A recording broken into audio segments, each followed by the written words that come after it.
तो बच्चों अब आपको मैं एक न्यूमेरिकल कराना चाहूँगी। इसी कूलॉम्स लॉ पे बेस्ड एक न्यूमेरिकल है आपके पास। तो आप क्वेश्चन सुन लीजिए कि क्वेश्चन क्या है। प्लस क्यू कूलॉम का एक आवेश है जिसे एक वर्ग के चारों सिरों पर रखा गया है।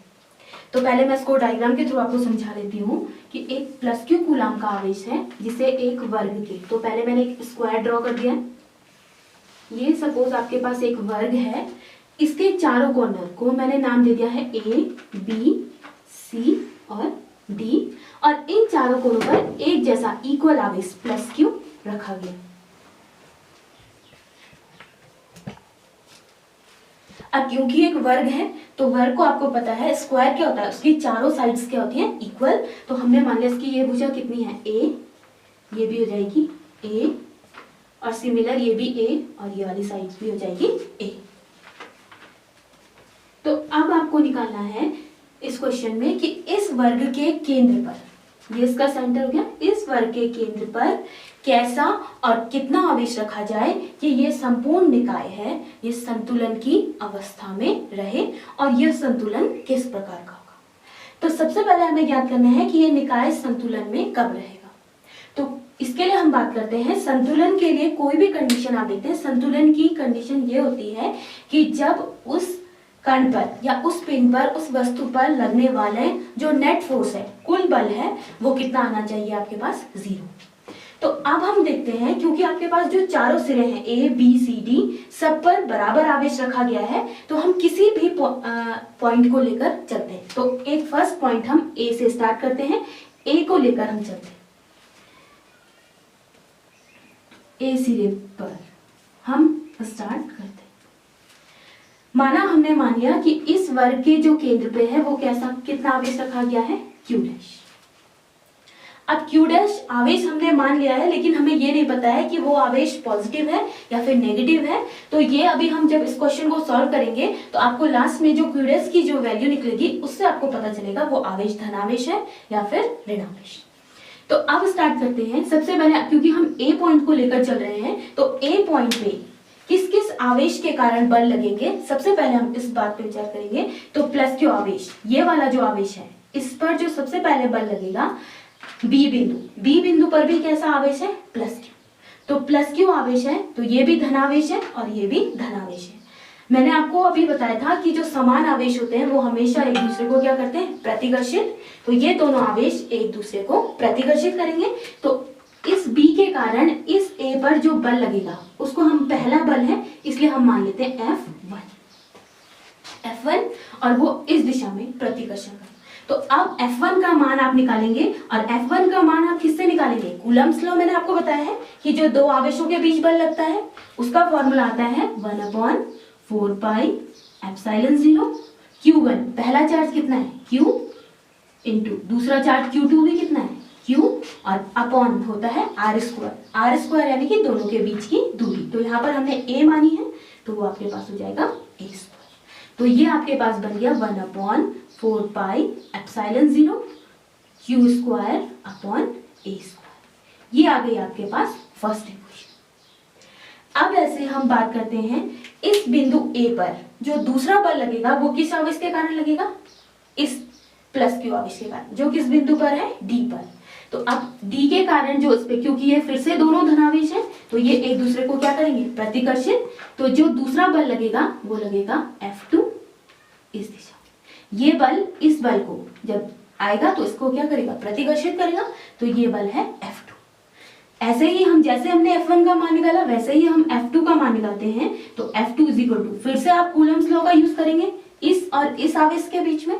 तो कितना आ जाएगा 1/4 पाई एप्सिलॉन 0, फिर से आवेश क्या है, Q और Q। तो कितना हो जाएगा, Q स्क्वायर अपॉन दोनों के बीच की दूरी कितनी है, A, तो A स्क्वायर। ये आ गया आपके पास सेकंड इक्वेशन। अब हम बात करते हैं, क्योंकि आपके पास दो बल लग रहे हैं, एक तो हमने निकाल दिया F1 और दूसरा निकाल दिया F2, लेकिन ये जो दो बल हैं इनकी डायरेक्शन आपके पास अलग अलग है। F1 इस डायरेक्शन में है और F2 इस डायरेक्शन में। तो आपको इन दो बलों को अगर संतुलन के लिए निकालना है तो दोनों बलों की डायरेक्शन एक जैसी होनी चाहिए। तो इसके लिए हम इन दोनों बलों का क्या निकाल देंगे, मैग्नीट्यूड, परिणामी जिसे आप बोलते हैं। तो इन दोनों का जो परिणामी होगा वो इस डायरेक्शन में होगा और वो फाइनल उसको हम मान लेते हैं, माना कितना है f। तो जो फाइनल परिणामी आपके पास आएगा f1 और f2 का वो हो जाएगा f। और f का मान आप किससे निकालते हैं, f इज इक्वल टू परिणामी के लिए लास्ट ईयर आपने 11th में भी पढ़ा कितना है, अंडर रूट f1 का स्क्वायर प्लस f2 का स्क्वायर। ये फॉर्म दो बलों का परिणामी बल। यहाँ से हम f निकाल सकते हैं, कितना देगा अंडर रूट f1 की वैल्यू कितनी है 1/4 pi epsilon 0 q square upon a square इसका होल स्क्वायर प्लस f2 कितना है 1/4 pi epsilon 0 q square upon a square और इसका होल स्क्वायर। अब आप देखेंगे कि दोनों पदों में 1/4 pi epsilon 0 q square upon a square दोनों में क्या है कॉमन, तो आप उसे कॉमन लेके स्क्वायर से कहाँ ले आएंगे बाहर। तो बाहर आके क्योंकि ये वर्गमूल है इससे वर्ग क्या हो जाएगा कैंसिल, तो बाहर आके कितना बचेगा 1/4 pi epsilon 0 q square upon a square और ब्रैकेट के अंदर आपका क्या बचेगा अंडर रूट, यहाँ पे कितना बचेगा 1, तो 1 का स्क्वायर प्लस यहाँ भी कितना बच गया 1, तो 1 का स्क्वायर। ये आपके पास हो जाएगा upon a square under root 1 का स्क्वायर कितना होता है 1 का स्क्वायर भी 1, तो 1 + 1 कितना आ जाएगा 2। तो ये आपके पास फाइनल जो f आ गया है f1 और f2 को मिला के अब आपके पास एक बल बन गया है f, जो कितना आ गया है 1/4 pi epsilon 0 q square upon a square into under root 2। इसको मान लिया हमने थर्ड इक्वेशन। अब हम क्या करते हैं, ये तो आपका इन दोनों का निकल गया। अब हमें इसी बिंदु A पर बात करनी है कि और कौन से बल लग रहे हैं। तो बिंदु A पर जो अब नेक्स्ट बल लग रहा है वो किस आवेश के कारण लग रहा है, बिंदु C पर जो आवेश है +q, ठीक है। तो उससे बात करते हैं। तो C के कारण, अब जो C के कारण A पर जो बल लग रहा है F वो कितना आ जाएगा C के कारण A पर, यानी कि अब इन दोनों के बीच की जो दूरी है C और A इनकी बात हम कर रहे हैं। तो इन दोनों के बीच की दूरी ये आपके पास वर्ग का क्या आ गया है डायगोनल, जिसे आप क्या बोलते हैं विकर्ण। और वर्ग का विकर्ण के लिए फॉर्मूला आता है भुजा under root 2 side under root 2। तो ये डिस्टेंस कितनी हो जाएगी a अंडर रूट 2। अब आप इन दो आवेशों के बीच में किसका सूत्र लगाएंगे कूलम का। तो F इज इक्वल टू कितना आ जाएगा, इसे आप मान लीजिए थर्ड फोर्थ तीसरा बल है तो F3 is equal to 1/4 pi epsilon 0 Q1 कितना है Q इंटू Q2 कितना है Q और अपॉन R स्क्वायर। डिस्टेंस कितनी है दोनों के बीच की a अंडर रूट 2 इसका स्क्वायर। ये कितना आ जाएगा 1/4 pi epsilon 0 Q square upon ये हो जाएगा a स्क्वायर और अंडर रूट 2 का स्क्वायर कितना हो जाएगा 2।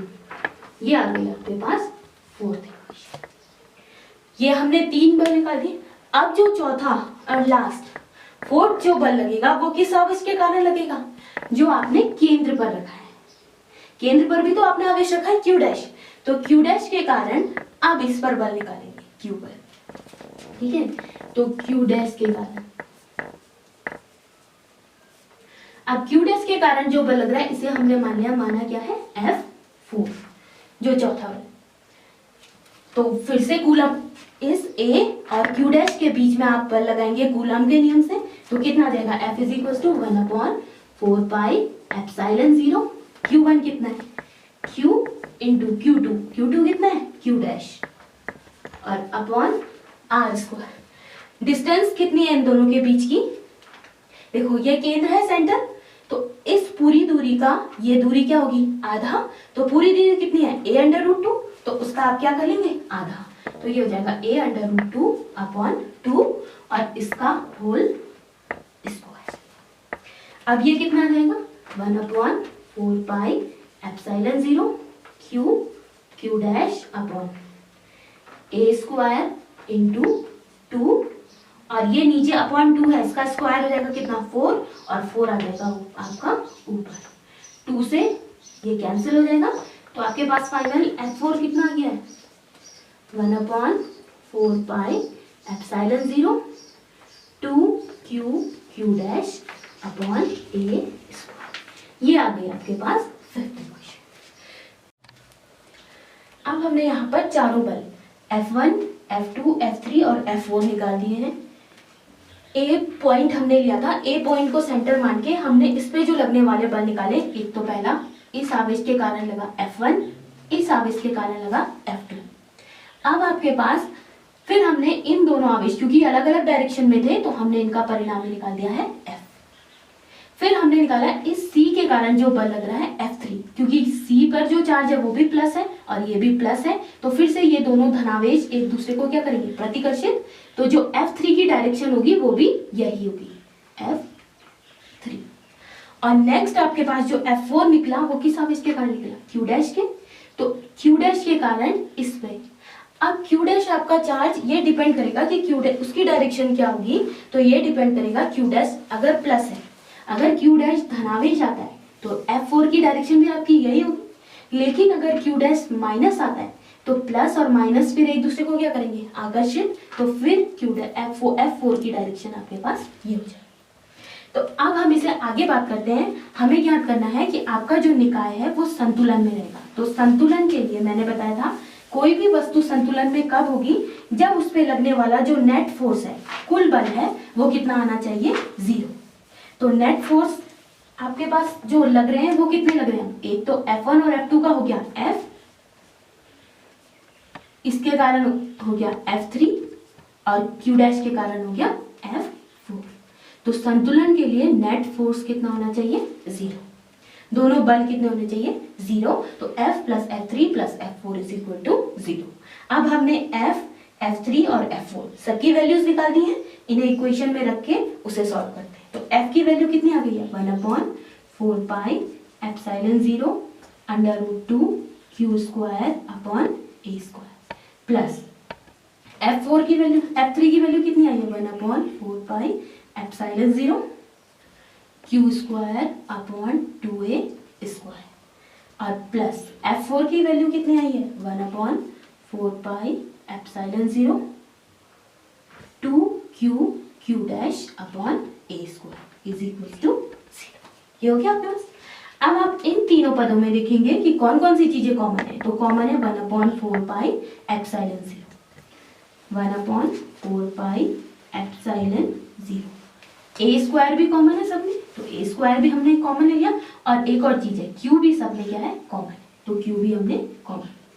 यहां से बच गया आपके पास √2 और एक Q प्लस यहां से बच गया आपके पास Q अपॉन 2 और यहां से बच गया आपके पास 2Q dash is equal to 0। ये हो गया। अब हम इस वाले ये टर्म इसके साथ किसमें, मल्टीप्लाई में। अगर ये इधर जाएगी तो डिवाइड में जाएगी, और 0 से अगर किसी चीज को डिवाइड करेंगे तो वो टोटली टर्म क्या हो जाएगी, 0। तो आपके पास बच गया √2Q plus Q upon 2 plus 2Q dash is equal to 0। अब आपको जो यहाँ से जो आपको वैल्यू निकालनी है वो आपको निकालनी है Q डैश की वैल्यू। तो Q डैश की वैल्यू हमें निकालनी है, तो Q डैश को हम इस साइड रहने देते हैं, बाकी सारी वैल्यूज उधर ले जाते हैं। तो 2Q dash is equal to, ये उधर जाएगा तो माइनस √2Q और ये उधर जाएगा तो माइनस Q अपॉन 2। यहाँ से Q डैश आपको निकालना है, तो माइनस दोनों में कॉमन है, तो √2Q प्लस Q अपॉन आपको निकालना है Q डैश। तो Q डैश कितना आ जाएगा, माइनस ये 2 यहाँ मल्टीप्लाई में उधर जाएगा तो डिवाइड क्या हो जाएगा, √2Q upon 2 plus Q upon, इसके नीचे ऑलरेडी 2 है, 2 × 2 कितना जाएगा, 4। तो ये आपके पास Q डैश की वैल्यू आ गई। तो Q डैश की वैल्यू आपकी जो आई है वो किस में आई है, माइनस में। माइनस में आई है, इसका मतलब ये आवेश कैसा है, ऋण आवेश। तो जो प्लस और ये माइनस, तो ये दोनों एक दूसरे को क्या करेंगे, आकर्षित। तो जो F4 की डायरेक्शन आएगी आपके पास वो इस डायरेक्शन में आएगी। अब ये संतुलन कैसा होगा, तो संतुलन कैसा होगा, इसके लिए ये संतुलन होगा अस्थायी। अस्थायी इसलिए होगा क्योंकि जो आपके पास आवेश आया है वो कैसा आया है, माइनस। अगर आवेश धनावेश आता है Q डैश की वैल्यू, तो तब आपका संतुलन होगा स्थायी संतुलन। ठीक है।